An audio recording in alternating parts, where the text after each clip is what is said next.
Vedant's Wellness Center, where food become your medicine. Call 905-944-664.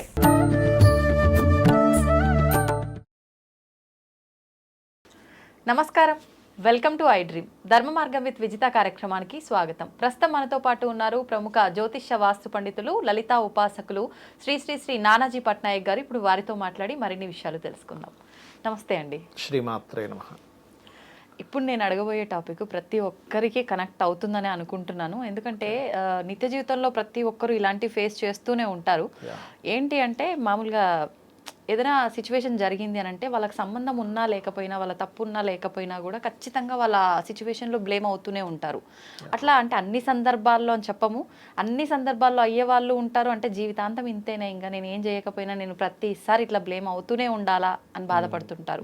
కానీ కొంతమంది మాత్రం కొన్ని సందర్భాల్లో అసలు వాళ్ళకి సంబంధం ఉండదు, అసలు సంబంధించిన టాపిక్ కాదు, అక్కడ వాళ్ళు ఉండను కూడా ఉండరు. అట్లాంటి సిచ్యువేషన్లో కూడా ఈ వ్యక్తి బ్లేమ్ అవుతూనే ఉంటారు. అలా చాలా చూస్తూ ఉంటాం. అంటే నాకు తెలిసి మీకు కూడా ఎప్పుడో ఒకసారి అనుభవం అయ్యి ఉంటుందేమో అనుకుంటున్నా. నాకైతే అయ్యింది చాలాసార్లు. ఎందుకో దాని గురించి మాట్లాడాలి నాకు. అంటే ఏంటి ఇప్పుడు గ్రహాలు, రాశులు, ఈ జాతకాలు ఇవన్నీ అంటారు కదా, వాటి ప్రభావం వల్ల ఇలా జరుగుతుందా, లేకపోతే ఏంటి అసలు ఆ తత్వం ఎలా ఉంటుంది ఏంటి అనేది తెలుసుకోవాలన్నది నాకు. అది ఏమవుతుందంటానంటే, మీరు బ్లేమ్ అయ్యే వ్యక్తులను మీరు గమనించండి. వాళ్ళు అతి మంచి వాళ్ళు అయి ఉంటారు. అతి మంచితనం కూడా ఉంటుంది వాళ్ళలో. ఎందుకు ఉంటుంది అంటే, astrology is always combinations of planets, permutations and combinations అంటారు. అంటే ఏ గ్రహము ఏ గ్రహంతో కలిస్తే ఎటువంటి యోగం ఇస్తుంది. అది బ్లేమ్ అయ్యే యోగం కానివ్వండి, కీర్తినిచ్చే యోగం కానివ్వండి, వాగ్దాటి ఉండే యోగం కానివ్వండి, ఎనీథింగ్. ఈ బ్లేమ్ యోగా ఆల్వేస్ మీకు దేనివల్ల వస్తుంది అంటే, moon and Saturn or moon and Rahu. చిన్నపిల్లల తత్వం ఎక్కువగా ఉంటుంది బ్లేమ్ అయ్యే వాళ్ళకి. మీరు గమనించండి కావాలంటే. చైల్డిష్ నేచర్ కొంచెం ఎక్కువగా ఉంటుంది, అతి మంచితనం ఉంటుంది. అయ్యో మనం ఏదో వాళ్ళకి ఏదో పాటుపడిపోదాం అని వెళ్తారు.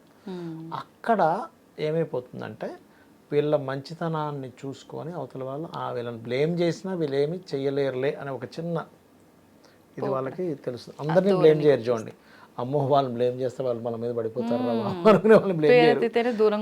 పెద్ద తప్పు జరిగిపోయిన వదిలేస్తారు. ఎందుకు నాకు తలనొప్పి ఎందుకు పోని అంటాం. కానీ ఎవరైతే వీళ్ళు పడతారు అన్నప్పుడు వాళ్ళని బ్లేమ్ చేస్తారు. లేదా వాళ్ళ మీదకి బ్లేమ్ వెళ్తుంది అన్నప్పుడు దాన్ని తిప్పేస్తారు పక్క వాళ్ళ పైకి. అది ఎందుకు జరుగుతుంది అది అంటే, moon, Saturn and Rahu combinations సరైనటువంటి కాంబినేషన్స్ అవ్వకుండా కొన్నిసార్లు బ్లేమింగ్ యోగంలోకి వెళ్ళిపోతుంది. అంటే 3వ స్థానం పాడవడము లేదా 8వ స్థానం పాడవడము జరిగినప్పుడు ఎక్కువ బ్లేమ్, ముఖ్యంగా 3వ స్థానం. అప్పుడు ఏమవుతుందంటే ఆ వ్యక్తికి, అరే నేను ఏ తప్పు చేయలేదు, నేను బ్లేమ్ అయ్యా, దుఃఖం వచ్చేస్తుంది. 3వ స్థానం దుఃఖం. ఎప్పుడైతే 3వ స్థానంలో ఉండే ప్లానెట్స్ కనుక సౌమ్య గ్రహాలతో కనెక్ట్ అయినా బ్లేమ్ అవుతాడు మనిషి. ఎందుకంటే ఆ వ్యక్తి బ్లేమ్ అవుతూ కూడా ఒక్కోసారి చెప్పుకోలేని స్థితిలో ఉంటాడు. ఏమిటిది ఇట్లా ఉంది, ఏమిటి నేనేంటి ఇలా అయిపోయాను, ఆ పరిస్థితి ఏంటి ఇట్లా అవుతుంది. ఎందుకంటే కొన్ని విషయాలు నిరూపించలేము మనం, రుజువు చేయలేము. కొన్నిటి సాక్ష్యాలు ఉండవు. అది ఒకవేళ రుజువు చేయగలిగినా అది కూడా వాళ్ళు పాజిటివ్ గా తీసుకుంటారని హోప్ ఉండదు అక్కడ. ఇంకోటి ఏమైపోద్ది అంటే, అది ఎంతో కసి మీద దాన్ని ఏదైనా కొన్ని తీసుకుంటే రుజువు చేయగలుగుతాం, కనుక అన్నింటినీ రుజువు చేయలేం కదండి. ఇప్పుడు ఎవరో వచ్చేదో చెప్తారు, నువ్వు అట్లా చేసావండి, నేను చేయలేదు అనడానికి ఏంటి రుజువు? నేను అనలేదు, ఓ మాట నేసావంట నువ్వు. ఇప్పుడు నేను మొన్న ఒక చిన్న ఇన్సిడెంట్ చెప్తాను చూడండి. ఒక అత్తగారు కోడలు వాళ్ళ అబ్బాయి, అంటే ఐ మీన్ వీళ్ళ హస్బెండ్ అయిన వీళ్ళ అబ్బాయి, అతను ఇంటికి వచ్చాడు. అత్తగారు చెప్పింది, అరే మీ భార్య ఇట్లా అన్నదని. ఆ మాటని నేను అనలేదంటది. ఇప్పుడు ఏమిటి ప్రూఫ్ ఏంటి చెప్పండి? మధ్యలో వీడు పిచ్చోడు అవుతాడు. ఈమె దగ్గరికి వెళ్తే ఈమెమో, ఏమండి నేను అట్లా అంటాను, అసలు మీకు తెలుసు కదా నా సంగతి, నన్ను నమ్మరా అంటదా. ఈమె దగ్గరికి వెళ్తే, అరే కన్న తల్లిని నువ్వు నమ్మవా? ఇది నిజమే, కన్న తల్లిని నమ్మకుండా ఎట్లా ఉంటాం? అసలు ఇంపాసిబుల్ కన్నతల్లిని నమ్మకం ఉండడం అనేది. ఇంకా కన్నతల్లిని నమ్మకపోతే ఎవరైనా నమ్మలేం మనం. చెప్తానండి. భార్యను ఒక 2 ఏళ్ళ నుంచి చూస్తున్నాడు. భార్య కూడా జెన్యూన్ అని ఇతనికి తెలిసింది. అప్పుడు ఎంత పోనీ కనీసం తల్లి చిన్నప్పటి నుంచి చూస్తున్నా మా అమ్మ అన్ని అబద్ధాలు ఆడుతుందని ఒక మైండ్లో ఉన్నా, లేదా భార్య ఉన్నా ఒక సైడ్ వెళ్ళగలుగుతాడు. అంతే. ఇది సిచ్యువేషన్స్ ఎక్కువగా ఈ ఈ కాన్సెప్ట్లో వస్తుందండి. దీని జ్యోతిష్ శాస్త్రంలో కూడా చెప్పొచ్చు. ఎలా? 7th హౌస్ ఎక్కువ స్పాయిల్ అయితే జీవిత భాగస్వామి, అది భార్య కావచ్చు, భర్త కావచ్చు, పార్ట్నర్ కావచ్చు, మనల్ని ఎక్కువ బ్లేమ్ చేయడానికి వాళ్ళు కారకులు అవుతారు. 4th హౌస్ ఎక్కువగా స్పాయిల్ అయితే తల్లి, ఇప్పుడు 10th హౌస్ ఎక్కువగా స్పాయిల్ అయితే అత్తగారు. అయితే ఇక్కడ ఏంటంటే ఒకటే, ఇద్దరు వ్యక్తులు కనుక మిమ్మల్ని ఇరకాటంలో పెట్టేసినప్పుడు ఎవరికి వాళ్ళకి సర్ది చెప్పేయడం బెటర్, క్లోజ్ చేసేయడం బెటర్. అయితే ఈ బ్లేమింగ్ యోగా నుంచి తప్పించుకోవాలి అంటే దుర్గానామం బెస్ట్ రెమెడీ. మిమ్మల్ని ఎవ్వరూ బ్లేమ్ చేయలేరు దుర్గాని కనుక. ఓం దుమ్ దుర్గాయ నమః. ఎక్కువ బ్లేమ్ అయిపోతున్నాం లైఫ్లో, దుర్గానామం చేసుకోవడము, చండీ పారాయణం వినడము, లేదా చండీ పారాయణం ఎక్కడ ఏం జరుగుతుంటే అక్కడికి వెళ్ళి కూర్చోవడం. హోమాలు ఎంత ఎక్కువగా జరిగే ప్రదేశాలకు వెళ్ళి అక్కడ మీరు కనుక ఉండి వస్తూ ఉంటే బ్లేమింగ్ యోగా ఖచ్చితంగా పోతుంది మీకు. 100% నేను మీకు రాసిస్తా. ఖచ్చితంగా మీరు కనీసం ఏమంటే నేను పలానా దగ్గర వెళ్ళలేను, యూట్యూబ్లో కొట్టి హోమం అని కొట్టండి, హోమం వస్తూ ఉంటుంది, అది చూడండి చాలు. అలా కూడా ఏదో రూపంలో మీరు కనెక్ట్ అవుతున్నారు కదా.